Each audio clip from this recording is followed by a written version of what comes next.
if we understand all three ingredients, we will be able to have a great amount of energy to fulfill our life's purpose, to fulfill something of meaning, to have very meaningful relationship, to have very meaningful spiritual practice. Sure, fulfill your instincts. You need to eat, and you need to sleep, and you need to survive, and so forth, and you need to have a loving relationship. Fulfill them, but not as a compulsion. Secrets of vitality. You see, we go through the challenges of our lives, and we are daily, even hourly, met with this challenge of energy. We want to accomplish a lot of good things, and we are faced very often with a lack of energy. And then because we lack energy, we don't do something productive, we do something vegetative. Yeah, we sit in front of the screen and become a good vegetable in front of the screen because we don't have energy. Yeah, if we were buzzing with very balanced, very harmonious energy the whole day, we would probably have a better set of habits and we'd probably get a lot more done. So the question of vitality, which is a Muladhara question, it's a root chakra question, is relevant to every field of our lives. One thing is to meet your lover depleted, you don't have emotional energy, you don't have physical energy, you're tired and therefore grumpy and therefore selfish and therefore impatient and therefore bad company and therefore receive strange feedback from your lover and therefore even more grumpy and even worse company.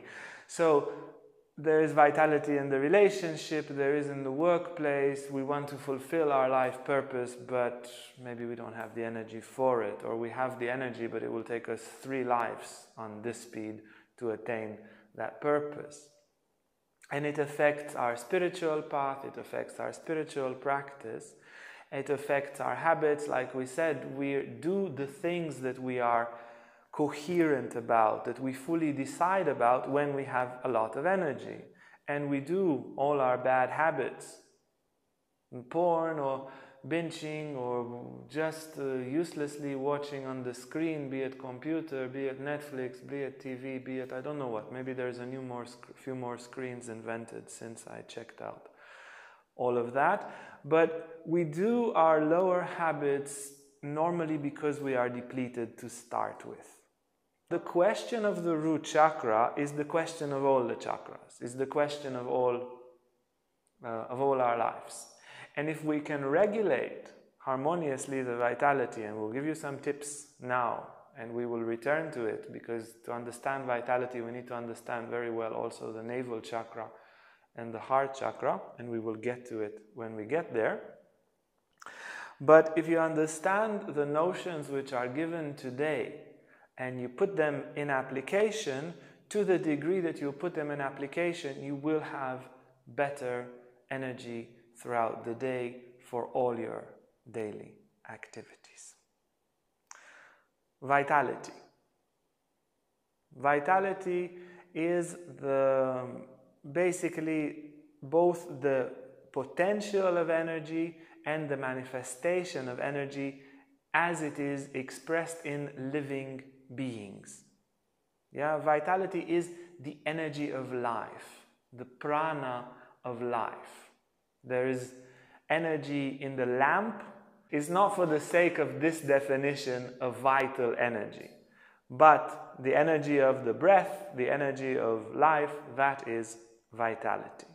When we have a lot of vitality, we feel energized, we feel we have a great power to act. As we will see in the highest forms, we feel enthusiastic. When vitality is low, we feel tired, we feel depleted, yeah? Just for the sake of the definition of the term. Muladhara, as we have mentioned, the root chakra, is the battery of the being. When it's healthy, when it's strong, when it's balanced, vitality is high, and the other levels will have enough energy. Maybe we have energy, but we don't have love because the heart is closed. But at least we have energy.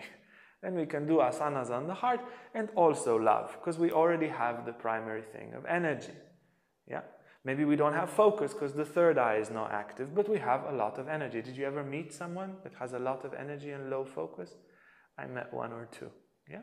So to understand vitality, there are many models and they're all very good and valid. We will take a model of vitality. It is the model of the 3 Fs.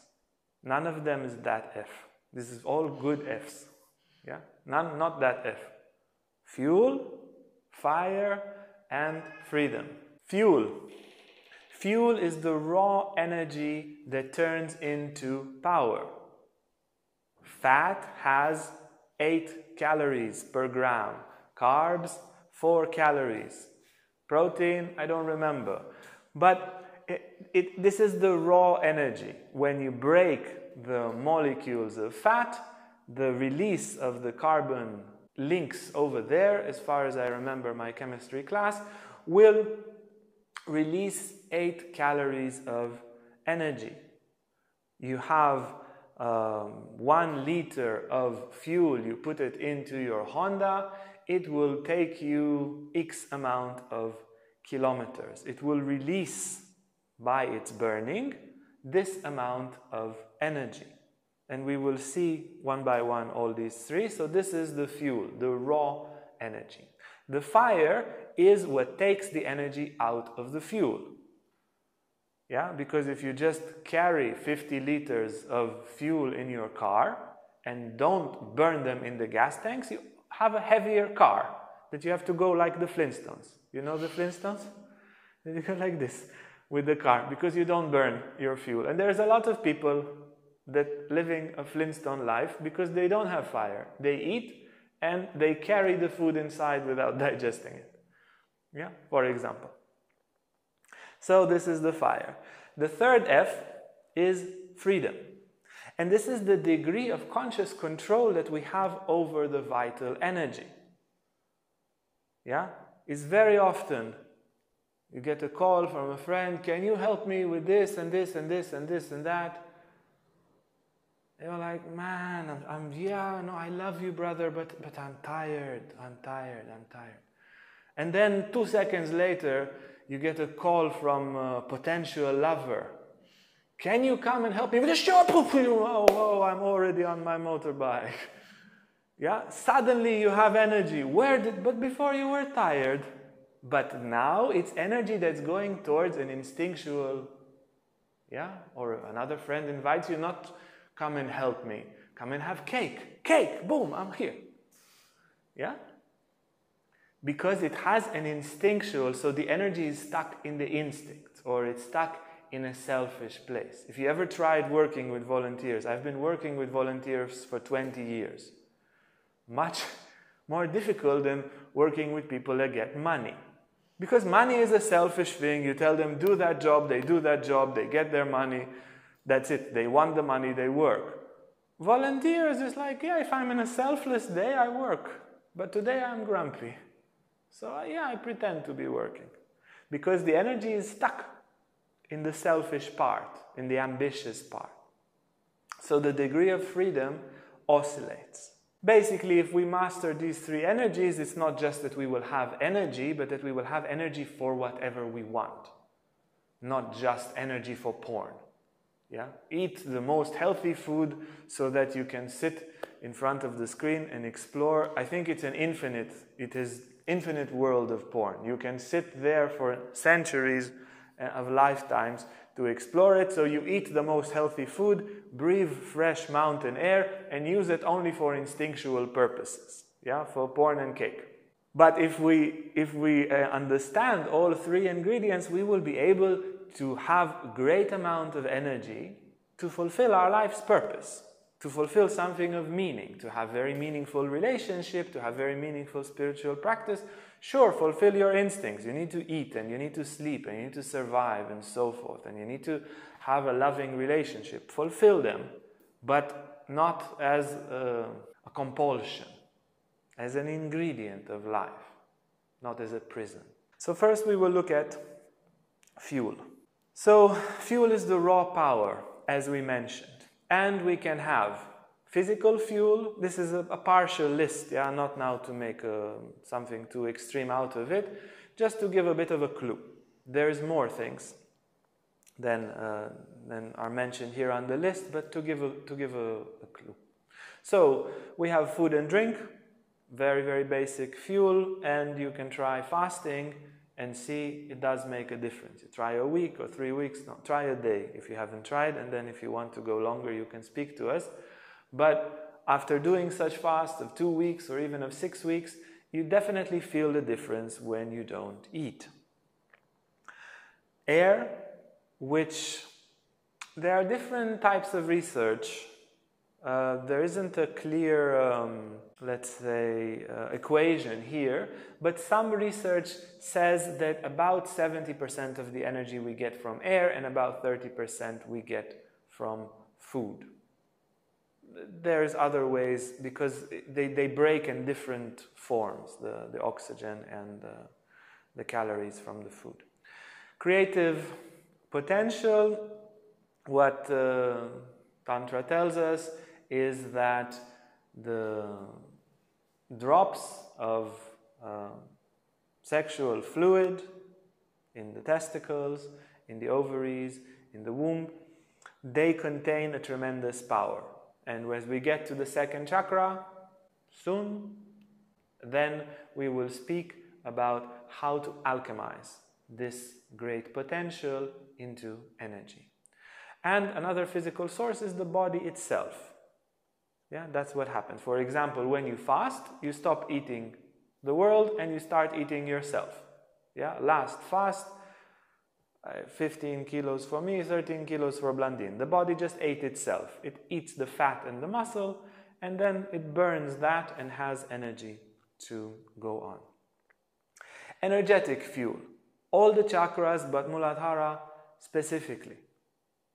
Yeah, and those of you who will systemize the practice, you will discover, as we discovered, that if you're tired, if you don't have energy, you just work on Muladhara 10, 15, 20 minutes, half an hour, and you have energy. You have fuel. You'll have to burn it a bit after with some action because you will feel quite heavy with the fuel, but you have fuel. Sense impressions give us energy. Yeah, again, if you stay a few days in the dark, one of the retreats that also here in Amrita we offer is this retreat in the dark. If you stay in the dark and hear nothing and see nothing, you feel starved in a degree. Because looking actually and hearing and beautiful things, yeah, not if you walk in a prison in Calcutta, you won't get the same energy from the sense impressions as when you walk on the Himalayas and see the beautiful snow and forests and whatever. Prana exists very abundantly in nature, so nature can be a source of food. And if you see there is the black and white picture, that is Teresa Neumann. She received some divine vision and she stopped eating. She didn't eat for 40 years. She only ate the body of Christ. She was a Christian mystic and only drank water. And all sorts of researchers came, scientists and journalists and people from the church, and they would stay in her house and they would check her also in the toilet that she doesn't... And when she would take a bath, they would check her that she's not sneaking in something. And this is the great Yogananda that came to visit her.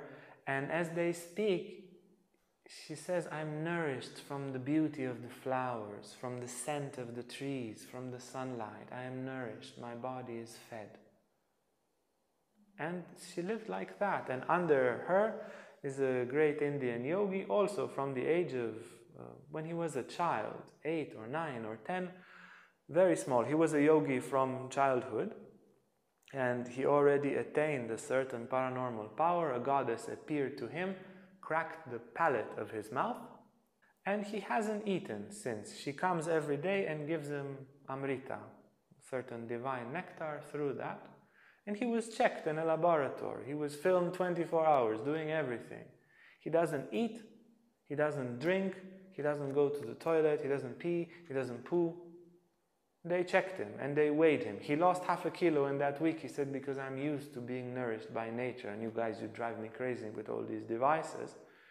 But a person, there is no records of a person, at least that I know, in a laboratory that doesn't go to the toilet for a week. And his bladder would get full and then empty. They would check him on all sorts of scans. So it is possible to transfer the process of nourishment from the physical to fully energetic. Don't try this at home. There's all these breatharians that died because they just thought, oh yes, I will get spiritual energy. Look, I chant the mantras and grow my hair long. Oh, look how much energy I get. I don't eat and I die. No, you need to first get a lot of energetic energy, and then you need to condense it into the body, and you can't really do it alone. You need grace. It kind of, either it finds you or it doesn't. Please don't try this at home. But nevertheless, these are good examples. We have at least 2 in the last 100 years, which are exceptional, which have been checked. Positive human interaction also is a source of energy. Yeah, positive human interaction, not now fighting with someone is draining. But contact, touch, embrace, massage, love, deep intimacy is nourishing, and it is vitalizing for the aura, and it is creating strength. And then the resonance process, which happens when we rest, when we relax, when we sleep. Yeah, we get so much energy through this system shut down. And as you learn to relax, this will be one of the things throughout the day, as we learn to relax, we are able to assimilate that energy of rest also in action, and then we don't get so depleted. Hey guys, if you like this video, make sure to like and subscribe to our YouTube channel for more content on spirituality, Tantra and more. And if you want to sign up for our online classes or for our retreats, you can see our website on the description below.